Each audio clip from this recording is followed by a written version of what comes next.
The talking of an old mother. When I was working, my friends and I lived comfortably, freely discussing what to eat in the evening, where to go and what to do on the weekend. But when retiring, I gradually found that the beautiful thoughts and expectations of a leisure life in the future were almost shattered and replaced that as a boring life and more tired than working time. Most of the troubles of old age are related to the meager pension, the rapid decline in health over time, and especially the children still need the support of their parents to take care of them. Even worse, having to pay off mortgage for them. I am like most parents. When my children grow up, in my eyes they are still just children who need to be cared for. But the stories of the people around me already gave me a different perspective on living in old age. The first story of a woman next door, 83 years old, is in a wheelchair. This woman used to help 2 sons and 1 daughter take care of and raise 5 her grandchildren. She spent most of her life taking care of her family. However, after a serious illness she got some difficulties for her to walk.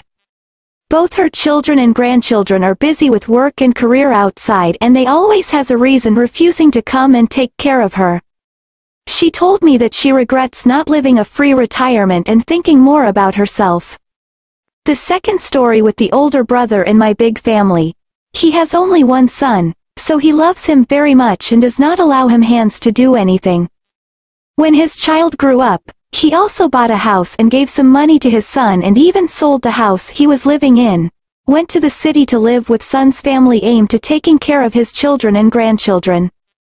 As a result, the son and daughter-in-law become more and more dependent on their father's support. Only one time my brother did not transfer his pension to his children. The result was that his son yelled at him and blamed him non-stop. From these facts, I realize that in old age, supporting children is necessary but should only be limited. This matter not only helps the children to be independent, but also gives myself the time to rest and do anything that I will not regret later. So when coming the age 65, I refused 3 requests from my children in order to having a more comfortable and happy life. 1. Take care of the grandchildren for a long time. Since retiring at the age of 55, I have been going back and forth to my children's houses, often helping them take care of their children. As my son's boy was just 5 years old and he was in kindergarten. At the same time my daughter child was born, so I was almost busy on my feet, run to this house to that house for caring my grandchildren. Finally, as my daughter's child was about to enter elementary school, I said clearly to my son and daughter-in-law that they was still young and healthy, so they need to take care of their own family. To me, this is the time for really rest. Elderly support for young couples is essential, especially when they have their first child. But always appearing next to them is not a good thing.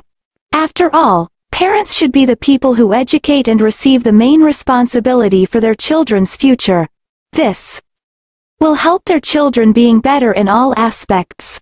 2.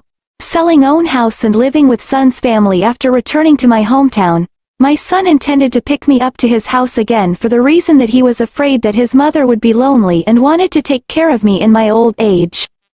My son advised me to sell my current house, to buy a bigger house. In that house I could live with his wife and children, a big family of 3 generations having happiness together.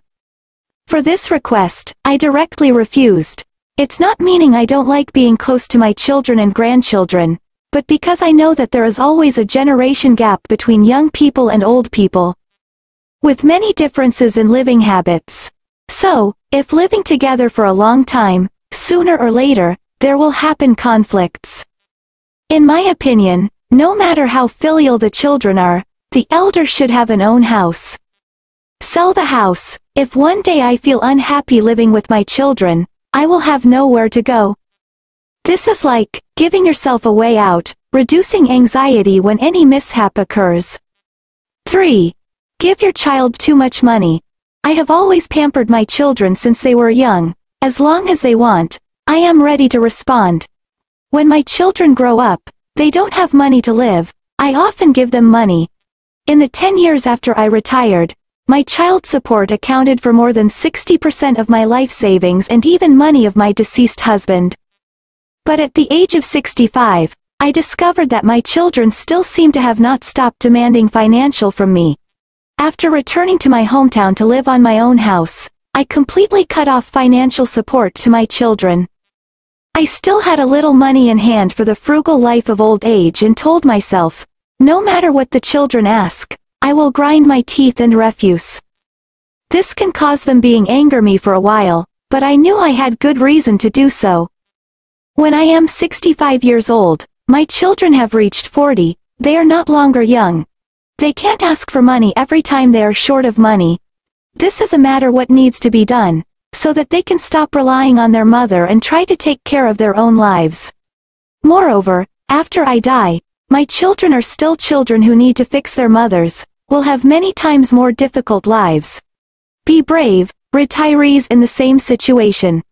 Living for yourself is always something to keep in mind.